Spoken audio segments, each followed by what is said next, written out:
காத்ததாய் எழுந்ததும் புனலதாகி வந்ததும் காததாய் புகுந்ததும் தடலதாய் விளைந்ததும் போதடா அஞ்சும் மூன்றும் ஒன்றதான அக்கரம் போதடா நீ ராம ராம ராமவென்னும் நாமம் ஓம் நம சிவாய ஓம் நம சிவாய.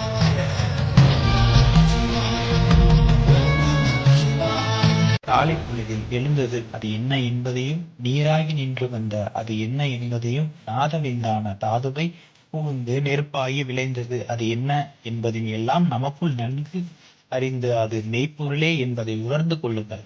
அது பஞ்சபூத தன்மையை காட்டும் நமச்சிவாய எனும் ஐந்தெழுத்தாகவும் அறிவு உணர்வு நினைவு என்பவைகளை உணர்த்தும் அகார உகார இகார என்ற மூன்றெழுத்தும் ஓம் எனும் ஓங்காரமாக உள்ளதை உணர்ந்து ஓம் நமச்சிவாய எனும் அச்சரத்தை உங்களுக்குள் ஓதி உயர்வடையுங்கள்.